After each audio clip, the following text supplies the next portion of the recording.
19h45, la barrière Info Soir. Messieurs, dames, bonsoir et bienvenue à cette nouvelle session d'information du mardi 1er novembre 2022. Le système des Nations Unies, en collaboration avec le ministère de l'Environnement et de lutte contre la désertification, ont organisé cet après-midi à la salle de conférence Mahatma Gandhi un panel de haut niveau sur le changement climatique. Objectif, inviter les partenaires à accompagner le Niger dans cette lutte désertique. Ismaël Moumouni, Boubacar Souley.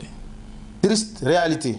Le changement climatique demeure l'un des défis majeurs du XXIe siècle. Comment remédier?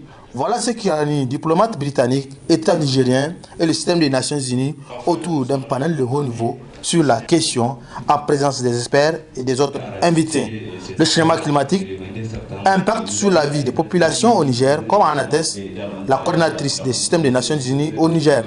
Ayant parcouru toutes les régions du Niger, j'ai constaté le ravage qu'a fait des périodes répétées de sécheresse, l'anxiété qui se lie sur les populations du Niger, à savoir comment sera la prochaine récolte.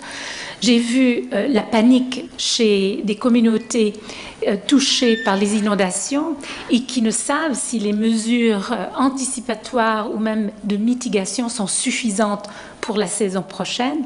Et enfin, toutes ces populations qui, d'arrache-pied, cultivent, créent même un excédent de produits parfois, n'ont aucun débouché et ne savent pas si les mesures mises en œuvre, de nouvelles technologies, etc., leur permettront de compenser pour ce qu'ils viennent de cultiver. Pour lutter efficacement contre le changement climatique au Niger, une mobilisation conséquente des partenaires s'avère nécessaire à travers l'élaboration des mécanismes.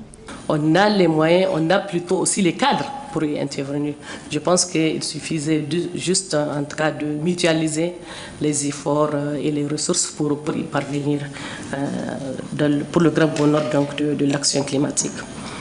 Toujours sur le plan opérationnel, l'État du Niger, appuyé par ses partenaires techniques, met en œuvre donc, beaucoup de projets et programmes depuis en tout cas 4 décennies déjà, qui ont généré des résultats forts et appréciables, notamment en ce qui concerne donc, dans le domaine de la gestion durable des terres, des eaux et de la biodiversité pour l'adaptation et l'atténuation des changements, des effets donc, induits au changement climatique. Et vous l'avez aussi bien dit, Madame la coordinatrice, ce sont bien d'exemples qu'il nous faut mettre en œuvre et aussi mettre à l'échelle parce que ça a été mis en œuvre et l'expérience est là, les résultats sont là palpables. Je pense qu'il nous faut mettre à l'échelle en tout cas toutes ces réalisations aussi pour y parvenir. Les participants ont eu droit à des explications détaillées sur le changement climatique et son impact au Niger, mais au-delà, dans le Sahel. Restons dans le même domaine, le Niger qui a enregistré des fortes précipitations cette année avec malheureusement des inondations et ses lots de conséquences. Ces inondations, si des mesures ne sont pas prises, peuvent déclencher une épidémie de choléra, ce qui a suscité ce reportage de la Bari Matassa Web TV. La pluviométrie enregistrée au Niger a non seulement donné le sourire à certains agriculteurs, mais également a engendré des dommages en allant des dégâts matériels aux pertes en vie humaine. Ainsi, avec les inondations dans plusieurs localités du pays cette année, il y a une crainte d'épidémie du choléra, une maladie qui tue. Le choléra, c'est évidemment une maladie, si vous voulez, contagieuse, due à ce qu'on appelle le vibrio cholérique, qui est une bactérie qui vit évidemment dans l'eau ou dans éventuellement en tout cas certaines matières qui sont sales. Et du coup, quand la personne ingère le plus souvent cette eau ou bien des aliments souillés par cette bactérie-là, donc peut évidemment développer cette maladie et qui est dangereuse, vous l'avez rappelé, au regard évidemment de ce qu'elle entraîne, notamment les principaux signes, c'est la diarrhée, ce sont les vomissements qui peuvent à la suite entraîner ce qu'on appelle une déshydratation avec tous les signes, en tout cas de la déshydratation. Donc ça peut également évoluer vers ce qu'on appelle un état de choc et entraîner, si vous voulez, la mort si on ne prend garde. Et c'est là évidemment la dangerosité de cette maladie-là. Donc comment doit-on faire une fois, en tout cas, les signes apparus? Donc il faut contacter le centre de santé le plus proche pour que, évidemment, si vous voulez, la prise en charge soit immédiate et en plus pousser les investigations, comprendre l'origine en tout cas de cette maladie et, si vous voulez, la prendre en charge, essayer de la circonscrire évidemment pour que ça ne puisse pas faire énormément de dégâts. Déjà affecté par les inondations, si une épidémie de choléra se déclare, ça serait fatal pour ces populations. D'où la nécessité de respecter ces conseils du médecin. Suite évidemment aux inondations qu'on a vues, qu'on a connues par-ci, par-là, évidemment, si par exemple le vivant coloré a été, si vous voulez, emporté par en tout cas l'eau qui coule et que les usagers ont pris cette eau, soit la prendre sans évidemment la rendre potable, ou bien utiliser pour laver, si vous voulez, certaines crudités que les gens mangent. Et du coup, ça peut évidemment entraîner cette épidémie de choléra. Donc la prévention essentiellement repose évidemment sur l'hygiène environnementale également. Ça veut dire qu'il faut carrément autour de nous qu'on apporte un certain comportement, si vous voulez, de salubrité. C'est extrêmement important. Ce n'est pas bon d'avoir un environnement insalubre. Du coup, ça peut donner évidemment lieu à ce genre de maladies. Il faut évidemment que tout ce qu'on mange soit contrôlé par rapport évidemment, si vous voulez, à l'hygiène comportementale, à l'hygiène de vie. Et tout simplement, il faut accentuer, si vous voulez, le lavage de mains, accentuer, si vous voulez, notamment l'usage, pour ceux qui n'ont pas de l'eau des robinets, l'usage de ce qu'on appelle l'aquatable, qui permet évidemment de désinfecter, en tout cas, l'eau du puits notamment. L'eau de marigot sont complètement déconseillées, ce n'est pas bon de les prendre. Donc ce sont toutes ces mesures-là, évidemment, qui vont concourir à empêcher la propagation, en tout cas, de cette maladie. En 2021, a été enregistré au pays 5591 cas de choléra, dont 166 décès, et les régions les plus affectées par la maladie demeurent Maradi, épicentre de l'épidémie avec 56% des cas, suivi de Tawa avec 23%, Zender avec 11% et Dosso avec 3% selon l'Organisation mondiale de la santé, OMS. Ce reportage a été réalisé grâce à l'appui de l'IMS. Voilà, avant la suite de cette édition, je vous donne lecture de ces communiqués de la direction de programme du groupe de presse Labari qui informe ses téléspectateurs qu'ils pourront suivre à la fin de cette édition un film documentaire sur la Cour des comptes du Niger. Rendez-vous donc à la fin de cette édition. Pour lutter contre la loisivité, certains jeunes développent des activités génératrices de revenus à l'image de ces jeunes qui s'adonnent à la collecte des métaux usés. Le reportage est signé Labari Matassa Web TV.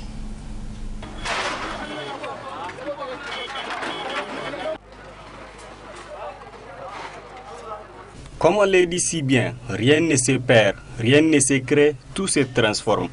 De nos jours, beaucoup d'objets usés subissent un recyclage des simples pièces et d'autres sont ainsi récupérés, dont la plupart émanent des garages, sont vendus à un prix abordable.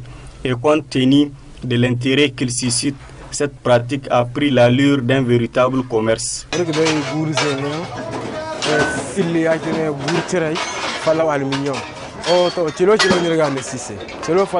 Ici, on achète des objets usés comme le fil à métal rouge, de l'aluminium, etc.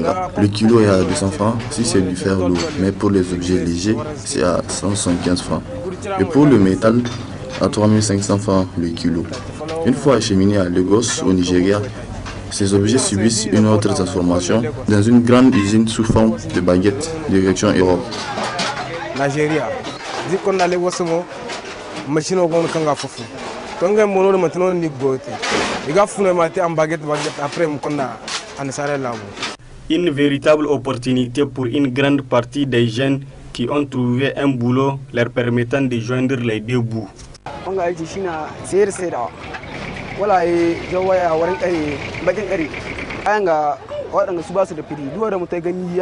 Comme vous pouvez le constater, nous achetons et vendons des objets usés, dont le prix n'est pas fixe. Mais tout de même, nous engrangeons des bénéfices. C'est mieux que de rester à ne rien faire.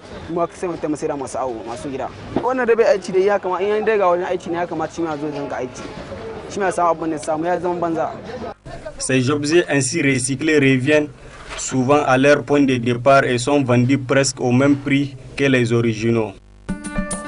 Ce reportage a été réalisé grâce à l'appui de l'IMS.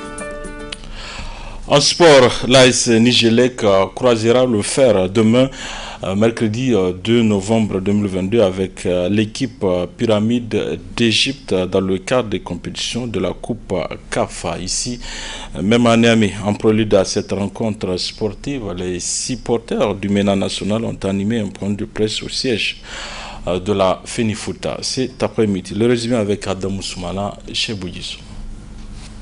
Parler de la vie de leur association, en l'occurrence celle des supporters du MENA national en général, et des compétitions dans lesquelles sont engagées nos différentes équipes, tel est l'exercice auquel s'attellent les membres de cette association à travers cette sortie médiatique. Comme vous le savez, donc demain, Inch'Allah, 2 novembre 2022, l'AS Nigelec croisera le fer avec le club égyptien Pyramide. Et nous avons le devoir, en tant que supporters, d'aller donner un coup de main à l'Angelec comme on l'a fait toujours.